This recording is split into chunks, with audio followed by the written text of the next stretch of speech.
Welcome to I dream. నేను మీ అనుష కుమార్. ఇవాళ మన గెస్ట్ ప్రముఖ సర్జికల్ ఆంకాలజిస్ట్ మోహన్ వంశీ గారు. వారితో మాట్లాడదాం. నమస్తే డాక్టర్. నమస్తే అండి. మెయిన్గా క్యాన్సర్ లక్షణాలు అని వింటూ ఉన్నాం, డాక్టర్స్ చెప్తున్నారు. బట్ ఏ క్యాన్సర్కి ఎలాంటి లక్షణం ఉంటుంది, వీటి మధ్య వేరియేషన్ ఎలా ఉంటుంది, అసలు స్టార్టింగ్ స్టేజ్లోనే ఎలాంటి లక్షణాల ద్వారా మనం ముందుగానే గుర్తించవచ్చు? చాలాసార్లు cancer is a silent killer అండి. బాడీలో పెరుగుతూ ఉంటుంది, ఎటువంటి సిమ్టమ్స్ కలిగించవు. అది మెయిన్ ప్రాబ్లం ఈ క్యాన్సర్తో. చాలాసార్లు చిన్న చిన్న సిమ్టమ్స్ ఉంటాయి, అండ్ నార్మల్గా కూడా కొంతమందిలో ఉంటూ ఉండవచ్చు. అందువల్ల క్యాన్సర్ని అశ్రద్ధ చేస్తుంటారు, అందువల్ల లేట్గా డయాగ్నోస్ అవుతుంటాయి. మెయిన్గా ఒక జనరల్ సిమ్టమ్స్ కనుక మనం చూసినట్టయితే క్యాన్సర్ పేషెంట్స్లో జనరల్గా, అంటే అందరికీ కాదు, ఒక 60-70 మందికి 60 to 70% పీపుల్కి కొంచెం ఆకలి తగ్గుతుంది. అంటే బాగా తినబుద్ధి కాదు, డిస్టేస్ట్ ఫర్ ఫుడ్, చాలా ఇష్టమైన ఫుడ్ వారి ముందు పెట్టినా కూడా తినబుద్ధి కాకుండా వెనక్కి వచ్చేస్తుంటారు. ఆకలి కూడా తగ్గుతుంది. అన్ఎక్స్ప్లెయిన్డ్ వెయిట్ లాస్, కొంతమంది మామూలుగానే తింటుంటారు బట్ వెయిట్ తగ్గిపోతుంటారు, క్రమం తప్పకుండా వెయిట్ స్లోగా తగ్గిపోతుంటారు. తర్వాత లో గ్రేడ్ ఫీవర్, చాలా డిస్టర్బ్ చేయదు, ఈవినింగ్ ఎప్పుడొకప్పుడు డేలో ఒక 99.5 లో గ్రేడ్ ఫీవరు, కొంచెం ఫీలింగ్ ఆఫ్ మలేజ్, వీక్నెస్ అవి ఉంటుంటాయి అన్నమాట. ఇది ఒక సిమ్టము. తర్వాత జనరలైజ్ లింఫెడినోపతి, బాడీలో ఎక్కడైనా చిన్న చిన్న గడ్డలు రావటం, ముఖ్యంగా నెక్లో కానీ, ఇంగ్వైనల్ ఏరియాస్లో కానీ, అండర్ ఆర్మ్స్లో కానీ గడ్డలు రావటం, ఇవన్నీ కూడా జనరల్ సిమ్టమ్స్ ఆఫ్ క్యాన్సర్ అనమాట. అంటే ఈ సిమ్టమ్స్ ఉంటే క్యాన్సర్ ఉన్నది అని కాదు, క్యాన్సర్ ఉండవచ్చు, మనం చెక్ చేసుకోవాలని అర్థం అనమాట. తర్వాత క్యాన్సర్ వచ్చిన లొకేషన్ని బట్టి క్యాన్సర్ సిమ్టమ్స్ ఆధారపడుతుంటాయి. అంటే ఈ సిమ్టమ్స్ జనరల్గా మనందరం గుర్తుపెట్టుకోవాలి. ఈ సిమ్టమ్స్ కనుక ఉన్నట్టయితే అశ్రద్ధ చేయకుండా మీకు దగ్గరలో ఉన్న ఆంకాలజిస్ట్ని సంప్రదించాలి. ఉదాహరణకి brain cancer, head to toe వెళ్దాం. బ్రెయిన్ క్యాన్సర్ కనుక మనం తీసుకున్నట్టయితే తలనొప్పి, worsening headache, especially early morning headache, పొద్దున్నే నిద్ర లేవటంతోనే హెడేక్ స్టార్ట్ అవుతుంది. లేకపోతే 2 గంటలకో 3 గంటలకో హెడేక్తో నిద్ర లెగుస్తారు, వెరీ ఇంపార్టెంట్ సిమ్టమ్. అలాగే వర్సనింగ్, అంటే రోజు రోజుకి ఇంటెన్సిటీ పెరిగిపోతుంది. ఇలాంటి సిమ్టమ్ని ఎప్పుడు కూడా ఎవరు కూడా అశ్రద్ధ చేయకూడదు. అలాగే వామిటింగ్ రావటం, తలనొప్పితో పాటు వామిటింగ్ కూడా, సడన్గా వామిటింగ్ రావటం, ప్రొజెక్టైల్ వామిటింగ్, పెద్ద నోటీసు టైం కూడా ఇవ్వదు, వచ్చేస్తుంది సడన్గా, అందరి ముందు టక్కన వామిటింగ్ వచ్చేస్తుంది. మామూలుగా వామిటింగ్ వచ్చేటట్టుంటే ఇంకేదైనా కారణాల వల్ల నాజియా ఉంటుంది, వామిటింగ్ వస్తుందని తెలుస్తుంది, వాష్రూమ్కి మనము పరిగెట్టుకొని వెళ్తాము, వామిటింగ్ చేసుకుంటాం. ఇది అలా కాదు, అంత టైం ఇవ్వదు, సడన్గా వామిట్ అయిపోతుంది. అలాగే ఫిట్స్ రావటం, హెడేక్తో పాటు ఫిట్స్ రావటం, కన్వల్షన్స్, ఒక హ్యాండ్లో రావచ్చు, లేకపోతే జనరలైజ్డ్ ఫిట్స్ రావచ్చు, ఎలాగైనా రావచ్చు, లేకపోతే ఎక్కువగా నిద్రపోవటం, ఇవన్నీ కూడా బ్రెయిన్ క్యాన్సర్ లక్షణాలు. వీటితో పాటు వచ్చిన లొకేషన్ని బట్టి కూడా సిమ్టమ్స్ ఉంటాయి. అంటే బ్రెయిన్లో మల్టిపుల్ లోబ్స్ ఉంటాయి, బ్రెయిన్ మన బాడీని అంతా కూడా కంట్రోల్ చేస్తుంది.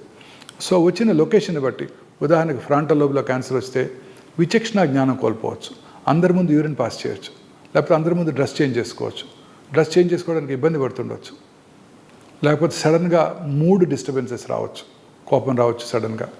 దాని వెనకాల పెరేటల్ ఏరియా అని ఉంటుంది, అక్కడ కనుక వచ్చినట్టయితే ఒక లోబ్లో, లెఫ్ట్ లోబ్లో వచ్చినట్టయితే రైట్ హ్యాండు లేకపోతే రైట్ లెగ్ వీక్నెస్ రావటం, ఫేస్ వంకరపోయినట్టు ఉండటం ఇంపార్టెంట్ సిమ్టమ్స్. అలాగే ఆక్సిపిటల్ లోబ్లో వచ్చినట్టయితే విజువల్ డిస్టర్బెన్సెస్, స్పీచ్ ఏరియాలో వచ్చినట్టయితే సడన్గా మాట్లాడటం మానేస్తారు. ఆయన వింటుంటారు, అర్థం చేసుకుంటారు, మీరు చెప్పే కమాండ్స్ ఫాలో అవుతారు, బట్ మాట రాదు నోట్లోంచి, ఆయన ఎక్స్ప్రెస్ చేయలేరు పేషెంట్. తర్వాత చిన్న మెదడు అంటాం, సెరిబెల్లం, ఇక్కడ కనుక క్యాన్సర్ వచ్చినట్టయితే ఆల్కహాల్ తాగిన వాళ్ళు ఎలా నడుస్తారో అలా నడుస్తుంటారు. ఏదైనా ఆబ్జెక్ట్ని పట్టుకోమంటే ఇలా ఇలా ఇలా ఇలా షేక్ అవుతుంటారు. సో ఇది రకరకాలుగా ఈ బ్రెయిన్ క్యాన్సర్ మేనిఫెస్ట్ చేస్తుంది. ఎటువంటి సిమ్టమ్ ఉన్నా కూడా, ముఖ్యంగా 50 దాటినాక ఎటువంటి మూడ్ స్వింగ్స్ ఎక్కువగా ఉన్నా కూడా, తలనొప్పి ఎక్కువగా ఉన్నా కూడా, విజువల్ డిస్టర్బెన్స్ ఉన్నా కూడా ఎటువంటి అశ్రద్ధ చేయకుండా దగ్గరలో ఉన్న ఆంకాలజిస్ట్ని కలిసి చూపించుకొని అది క్యాన్సరా కాదా నిర్ధారణ చేసుకోవటం చాలా ఇంపార్టెంట్. కొంచెం కిందకి వచ్చినట్టయితే oral cancers, oral cavity, oropharynx అంటాం, ఓరల్ క్యావిటీ వెనకాల ఉన్న అన్నవాహిక భాగాన్ని. These cancers are the commonest cancers in South India, especially tobacco smoking చేసేవాళ్ళలోనూ, ఆర్ స్మోక్లెస్ టొబాకో, అంటే గుట్కా, కైని, అంబారీ రకరకాలుగా వాడుతుంటారు ఈ టొబాకోని. ఇవన్నీ కూడా క్యాన్సర్ కారకాలు. చాలామంది అంటుంటారు, నేను టొబాకో నోట్లో పెట్టుకుంటాను, నములుతాను, ఊసేస్తాను, నేను లోపలికి ఇంజెస్ట్ చేయటం లేదు, తీసుకోవట్లేదు లోపలికి, నాకు క్యాన్సర్ ఎందుకు వస్తున్నప్పుడు అడుగుతూ ఉంటారు. ఆ నములుతున్నప్పుడే కొన్ని సెకండ్స్లోనే ఆ టొబాకోలో ఉన్న 400 కార్సినోజన్స్ అంటే క్యాన్సర్ కారక పదార్థాలు బ్లడ్లోంచి అబ్జార్బ్ చేయబడి నోట్లోనే కాకుండా శరీరంలో ఇతర భాగాల్లో కూడా క్యాన్సర్ కలిగించవచ్చు. స్మోక్ చేసిన 6 సెకండ్స్లో ఆ టొబాకోలో ఉన్న 400 to 500 కార్సినోజన్స్ మన బ్లడ్లోకి వెళ్ళిపోయి ఎక్కడైనా శరీరంలో ఏ భాగంలో అయినా క్యాన్సర్ కలిగించవచ్చు, ఇంక్లూడింగ్ గర్భసంచి ముఖద్వారం. అబ్రాడ్లో కార్సినోమా సర్విక్స్ ఇన్సిడెన్స్ చాలా తక్కువ వెస్ట్రన్ వరల్డ్లో, కానీ అక్కడ స్మోకింగ్ ఎక్కువ, విమెన్లో ఎక్కువ స్మోక్ చేస్తుంటారు అక్కడ. వాళ్ళలో ఈ గర్భసంచి ముఖద్వార క్యాన్సర్ చాలా కామన్గా చూస్తుంటాం. ఇలా అనేక రకాలైన క్యాన్సర్స్ ఈ స్మోకింగ్ వల్ల వస్తుంది.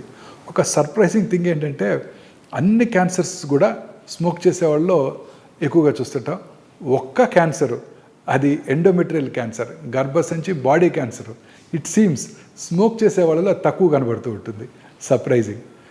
బట్ మిగతా అన్ని క్యాన్సర్స్ ఇంక్రీజ్ అవుతాయి. సో ఓరల్ క్యాన్సర్ ముఖ్య లక్షణాలు ఏంటంటే మానని పుండు. చిన్న చిన్న పుళ్ళు అందరికి వస్తుంటాయి. టెన్షన్ ఉన్నప్పుడు పుళ్ళు ఎక్కువగా వస్తుంటాయి. నాకు కూడా ఎగ్జామ్స్ ఉన్నప్పుడు చిన్నప్పుడు చిన్న చిన్న అల్సర్స్ వచ్చాయి. 4-5 రోజుల్లో బాగా పెయిన్ఫుల్గా ఉంటాయి, 4-5 రోజుల్లో తగ్గిపోతాయి. కానీ పెయిన్లెస్ అల్సర్స్ క్రమం తప్పకుండా సైజులో పెరుగుతూ ఉంటాయి. ఎటువంటి నొప్పి కలిగించదు. ఓన్లీ చివరి స్టేజెస్లోనే బాగా అడ్వాన్స్ అయినప్పుడు నొప్పి కలుగుతుంది. కొన్నిసార్లు అల్సర్స్ నుంచి బ్లీడ్ అవుతుంటాయి.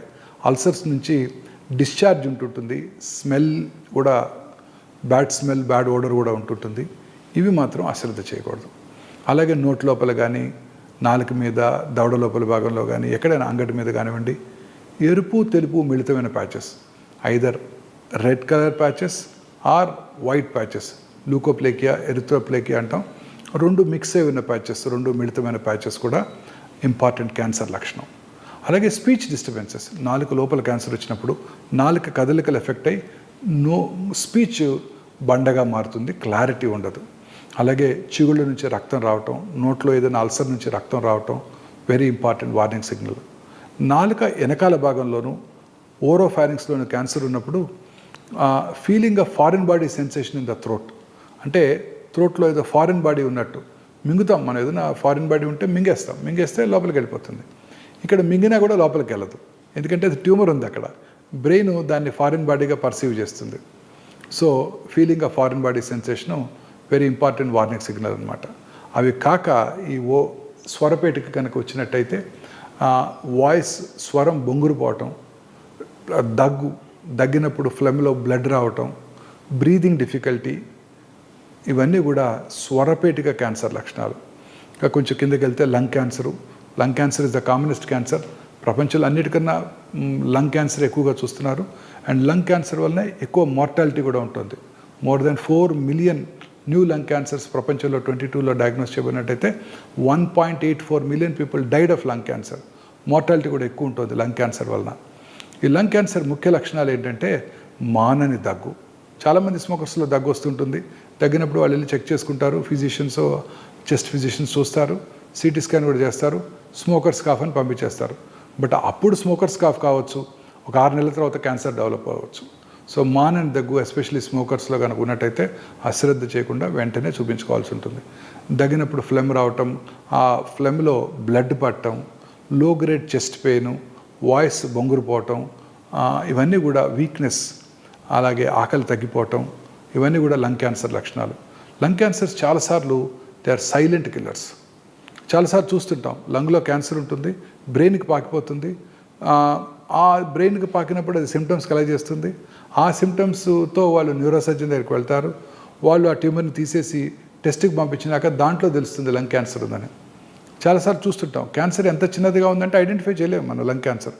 అది చూశాక మళ్ళీ whole body PET CT scan చేయించుకొని అందులో ట్యూమర్ ఉందని అప్పుడు గ్రహించడం జరుగుతూ ఉంటుంది.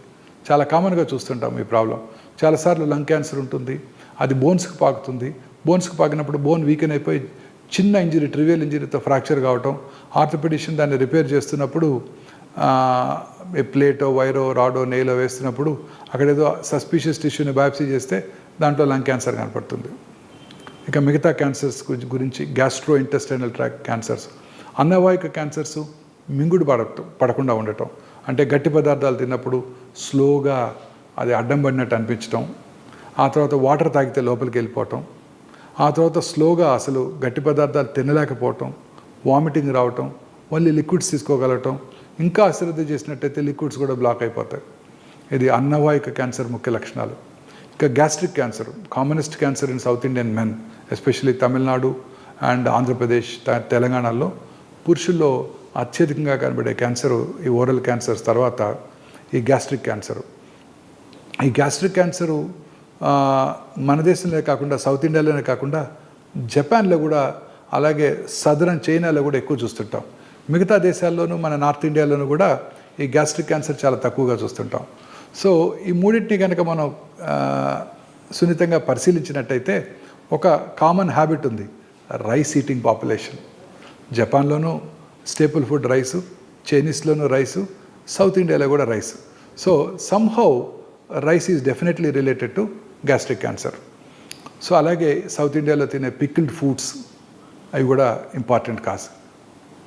తర్వాత పెద్ద పేగు క్యాన్సరు చాలా కామన్ క్యాన్సరు, ఎస్పెషల్లీ అర్బన్ ఇండియాలో చాలా కామన్గా చూస్తున్నాం. పెద్ద పేగు క్యాన్సర్ లక్షణాలు ఎలా ఉంటాయంటే రైట్ సైడెడ్ క్యాన్సర్స్, పెద్ద పేగు right side transverse colon, left sided cancers ఉంటాయి. రైట్ సైడెడ్ క్యాన్సర్స్లో ఎటువంటి సిమ్టమ్స్ ఉండవు, ఎందుకంటే మోషన్ అక్కడ లిక్విడ్గా ఉంటుంది, చిన్న పుళ్ళు ఏమీ అబ్స్ట్రక్షన్ కలిగించవు, ఫుడ్ పాస్ అయిపోతుంటుంది. ఆ right sided colon cancer liver కూడా పాకిపోతుంది. అప్పుడు వాళ్ళు డాక్టర్ దగ్గరికి రావడం జరుగుతుంటుంది. చాలాసార్లు ఈ అల్సర్స్ నుంచి బ్లడ్ కారిపోతూ ఉంటుంది. బ్లడ్ కారిపోయినప్పుడు ఆబ్వియస్లీ రక్తహీనత, ఎనీమియా వస్తుంది. ఎనీమియా వచ్చినప్పుడు కామనెస్ట్ సిమ్టమ్ ఏంటంటే బ్రెత్లెస్నెస్, కొంచెం నడిచిన ఆయాసపడటం. ఎస్పెషలీ ఈ క్యాన్సర్ 50 సంవత్సరాలు 60 సంవత్సరాలు ఉన్న పురుషుల్లో ఎక్కువగా చూస్తుంటాం. సో పురుషుల్లో అలసటగా ఉన్నట్టయితే ఫస్ట్ వాళ్ళు కార్డియాలజిస్ట్ని సంప్రదిస్తారు. కార్డియాలజిస్ట్ని సంప్రదించినట్టయితే వాళ్ళు అలసట అవన్నీ ఉన్నట్టయితే డెఫినెట్గా వాళ్ళు కర్నరీ యాంజియో చేస్తారు. ఆ వయసులో 1-2 బ్లాక్స్ ఉంటాయి, స్టెంట్స్ కూడా వేస్తారు. ఆ తర్వాత వాళ్ళు డాక్టర్ దగ్గరికి, ఆంకాలజిస్ట్ దగ్గరికి రావడం జరుగుతుంటుంది. చాలా కామన్గా చూస్తుంటాం. సో అడల్ట్ ఎస్పెషలీ 40-50 ఇయర్స్ వచ్చాక ఎవరికన్నా ఎనీమియా వచ్చినట్టయితే, ఎస్పెషల్లీ పురుషుల్లో కనుక వచ్చినట్టయితే ఫస్ట్ సౌత్ ఇండియాలో అప్పర్ జియోస్కోపీ అండ్ కొలనోస్కోపీ, అది నార్మల్గా ఉన్నట్టయితే కొలనోస్కోపీ చేయించుకోవాలి. నార్త్ ఇండియాలో 2 అప్పర్ జియోస్కోపీ, కొలనోస్కోపీ చేయించుకొని ముందు క్యాన్సర్ లేదు అని గుర్తించాల్సి ఉంటుంది. ఇంకా లెఫ్ట్ సైడెడ్ కోలన్ క్యాన్సర్ లక్షణాలు ఎలా ఉంటాయంటే మోషన్లో బ్లడ్ పట్టడం, మోషన్కి వెళ్ళే ముందు severe abdominal pain, crampy abdominal pain ఉండటం, అలాగే మోషన్ పాస్ చేసిన తర్వాత రెడ్ బ్లడ్ పట్టడం, మోషన్తో మిక్స్ అయ్యి బ్లడ్ పట్టడం. ఈ బ్లడ్ ఇన్ ద మోషన్ ఎప్పుడు కూడా అశ్రద్ధ చేయకూడదు. చాలాసార్లు హిమరాయిడ్స్ ఉన్నాయి, పైల్స్ ఉన్నాయి. లాస్ట్ ఇయర్ కూడా ఇలానే పైల్స్ వచ్చాయి. డాక్టర్ దగ్గరికి వెళ్ళి చూపించుకున్నాను, సర్జన్ చూశారు, మెడిసిన్స్ ఇచ్చారు, తగ్గిపోయింది. పైల్స్ అనేవి ప్రతి 2 కాళ్ళతో నడిచే ప్రతి యానిమల్కి, మనుషులు కానివ్వండి, గొరిల్లాలు కానివ్వండి, చింపాంజీలు కానివ్వండి, ఖచ్చితంగా హెమరాయిడ్స్ ఉంటాయి. కారణం ఏంటంటే యాంటీ గ్రావిటీగా బ్లడ్ పైకి వెళ్ళాలి కాబట్టి. సో పైల్స్ ఉన్న వాళ్ళకి క్యాన్సర్ కూడా ఉండవచ్చు. ఆ బ్లడ్ కనుక పడినట్టయితే, పైల్స్ కూడా ఉన్నట్టయితే పైల్స్కి వైద్యం చేయించుకొని ఫర్దర్గా కనుక సిమ్టమ్స్ ఉన్నట్టయితే ఖచ్చితంగా కొలనోస్కోపీ చేయించుకోవాల్సి ఉంటుంది. చాలాసార్లు ఇది మిస్ అయిపోతుంటారు. చాలామంది రోజు చూస్తూనే ఉంటాను, లేట్ స్టేజెస్లో డాక్టర్ దగ్గరికి వస్తుంటారు. సో మోషన్లో బ్లడ్ పట్టడం అనేది ఎప్పుడు కూడా అశ్రద్ధ చేయకూడదు. మోషనే కాదండి, అసలు ఎక్కడ బ్లడ్ పడినా అశ్రద్ధ చేయకూడదు. చిగుళ్ళ నుంచి కానివ్వండి, వామిటస్లో కానివ్వండి, దగ్గినప్పుడు వచ్చే ఫ్లెమ్లో కానివ్వండి, యూరిన్లో కానివ్వండి, పీరియడ్స్ కాని టైంలో ఇంటర్మెన్స్ట్రల్ బ్లీడింగ్ కానివ్వండి, పోస్ట్ కాయిటల్ బ్లీడింగ్ కానివ్వండి, ఇది very important warning signal. Blood ఎక్కడి నుంచి వచ్చినా కూడా అశ్రద్ధ చేయకూడదు. సో అలాగే ఆల్టర్నేటింగ్ కాన్స్టిపేషన్ అండ్ డయేరియా, సడన్గా చాలాసార్లు లూజ్ మోషన్స్ అయిపోతాయి, మళ్ళీ కాన్స్టిపేషన్ వస్తుంది. Very important warning signal off left sided colon cancer. Feeling of incomplete evacuation, మన మోషన్ పాస్ చేసాక ఒక మంచి ఫీలింగ్ ఉంటుంది. ఎస్, మోషన్ అంతా అయిపోయింది, చాలా ఎంటీ ఫీలింగు, సాటిస్ఫైడ్ ఫీలింగ్ ఉంటుంది. కొన్ని రెక్టల్ క్యాన్సర్ ఉన్నప్పుడు మోషన్ పాస్ చేసిన తర్వాత కూడా ఇంకా ఎంటీ చేయాలి, ఇంకా లోపలేదో ఉంది, పూర్తిగా మోషన్ పాస్ చేశారు అయినప్పటికీ కూడా ఇంకా మోషన్ లోపలే ఉన్నట్టు అనిపిస్తూ ఉంటుంది. అంటే అది ట్యూమర్, అది మోషన్ కాదు. బ్రెయిన్ ట్యూమర్ని మోషన్ లాగా పర్సీవ్ చేస్తుంది, ఏదో ఫారిన్ బాడీ ఉంది అక్కడ అన్నట్టు పర్సీవ్ చేస్తుంది అనమాట. So feeling of incomplete evacuation. తర్వాత decrease in the calibre of the stool కనుక గట్టి స్టూల్ పాస్ చేసినట్టయితే ఒక క్యాలిబర్ ఉంటుంది, ఇట్లా ఒక 1.5 సెంటీమీటర్స్ అంత ఉంటుంది. క్యాలిబర్ అంటే ట్యూమర్ వచ్చింది అనుకోండి, లోపల మోషన్ సన్నటి టూత్ పేస్ట్ లాగా బయటకు వస్తుంది. So that is a very important signal. So ఈ సిమ్టమ్స్ ఎవ్వరు కూడా అశ్రద్ధ చేయకూడదు. ఈ సిమ్టమ్స్ అశ్రద్ధ చేసినట్టయితే కోలన్ క్యాన్సర్ ముదిరిపోతుంది. ఇంకా other common cancers, gynaecological cancers, స్త్రీలలో వచ్చే గర్భసంచి ముఖద్వార క్యాన్సర్ చాలా కామన్గా చూస్తుంటాం. దీని సిమ్టమ్స్ ఎలా ఉంటాయంటే పీరియడ్స్ టైంలో ఎక్కువగా బ్లీడింగ్ రావటం, ఇంటర్మెన్స్ట్రల్ బ్లీడింగ్ అంటే పీరియడ్స్ మధ్యలో బ్లీడింగ్ రావటం, పోస్ట్ కాయిటల్ బ్లీడింగ్ భర్తతో చేరిన తర్వాత బ్లీడింగ్ అవటం, అలాగే వైట్ డిశ్చార్జు ఆర్ ఆఫుల్ స్మెల్తో ఉన్న డిశ్చార్జు, బ్లడ్తో కూడిన డిశ్చార్జు, లో గ్రేడ్ లోవర్ అబ్డామినల్ పెయిన్, ఇవన్నీ కూడా గర్భసంచి ముఖద్వార క్యాన్సర్ లక్షణాలు. చాలా కామన్ క్యాన్సర్ సౌత్ ఇండియాలో, especially coastal Andhra Pradesh, Tamil Nadu and ఒరిస్సాలో చాలా కామన్గా చూస్తుంటాం. ఈ సిమ్టమ్స్ అన్నీ కూడా అందరూ అశ్రద్ధ చేస్తారు. చాలాసార్లు లేట్గానే మనం డయాగ్నోస్ చేయడం జరుగుతూ ఉంటుంది. ఇంకా బాడీలో ఎక్కడైనా ట్యూమర్స్ రావటం, గడ్డలు రావటం, ఆ గడ్డలు క్రమం తప్పకుండా పెరగటం, అంటే ఎక్స్ట్రిమిటీస్ కాళ్ళలో కానీ చేతుల్లో కానీ బాడీలో ఎక్కడైనా కానీ చిన్న చిన్న గడ్డలు పెరగటం, లోవర్ పార్ట్ ఆఫ్ ద నెక్లో థైరాయిడ్ ఎన్లార్జ్మెంట్ ఉండటం, అలాగే లేటరల్ పార్ట్ ఆఫ్ ద నెక్లో పెరోటిడ్ ఎన్లార్జ్మెంట్, చాలా కామన్గా చిన్న చిన్న లంప్స్ ఉంటాయి. అందరూ అశ్రద్ధ చేస్తుంటారు. చాలాసార్లు డాక్టర్స్ కూడా నొప్పి ఏమి లేదు కదా చూద్దాంలే అంటుంటారు. స్లోగా పెరుగుతుంటాయి. థైరాయిడ్ గ్లాండ్లో గడ్డ, అది క్యాన్సర్గా మారుతుంది. అలాగే పెరోటిడ్ గ్లాండ్ ట్యూమరు, ఆ పెరోటిడ్ గ్లాండ్ ట్యూమర్ ఉంటుంది. నాకు 10 ఏళ్ళుగా ఉందండి డాక్టర్ గారు అంటారు. 10 ఏళ్ళుగా ఉంది, 10 ఏళ్ళ తర్వాత అది క్యాన్సర్గా మారుతుంది. 10 ఏళ్ళకి 5 ఏళ్ళకి కూడా మారచ్చు. సో ఎటువంటి గడ్డని కూడా మన బాడీలో వచ్చి ఎటువంటి చిన్న మార్పును కూడా మనం అశ్రద్ధ చేయకూడదు. ఏదైనా కూడా క్యాన్సర్ కావచ్చు. యూరిన్లో బ్లడ్ పట్టడం కానివ్వండి, లో గ్రేడ్ అబ్డామినల్ పెయిన్ కానివ్వండి, ఎటువంటి సిమ్టమ్, యూరినరీ బ్లాడర్ క్యాన్సర్ కావచ్చు, కిడ్నీ ట్యూమర్స్ ఉండొచ్చు. చాలాసార్లు ఈ ట్యూమర్స్ అసలు సిమ్టమ్స్ కూడా కలగజేయవు, సైలెంట్ కిల్లర్స్. చాలామంది అడుగుతుంటారు, అసలు ఏమి సిమ్టమ్స్ లేవండి, 2 రోజులుగా ఏదో అబ్డామినల్ పెయిన్ ఉందని డాక్టర్ దగ్గరికి వెళ్తే అల్ట్రాసౌండ్ చేశారు, దాని తర్వాత సిటీ స్కాన్ చేశారు, 4th స్టేజ్ క్యాన్సర్ అంటున్నారు, నాకు ఎటువంటి సిమ్టమ్స్ లేవు అంటుంటారు. సో చాలాసార్లు సైలెంట్గా కూడా ఉంటాయి క్యాన్సర్స్. సో అందుకని ఈ సిమ్టమ్స్ కనుక మనం నోటీస్ చేసినట్టయితే క్యాన్సర్ ఉందని కాదు, ఈ సిమ్టమ్స్ని అశ్రద్ధ చేయకూడదు. దగ్గరలో ఉన్న ఆంకాలజిస్ట్ దగ్గరికి వెళ్ళి చూపించుకొని అది క్యాన్సర్ కాదు అని నిర్ధారణ చేసుకోవాలి. Right, thank you very much sir. చాలా వాల్యుబుల్ ఇన్ఫర్మేషన్ ఇచ్చారు. Thank you. Thank you ma'am.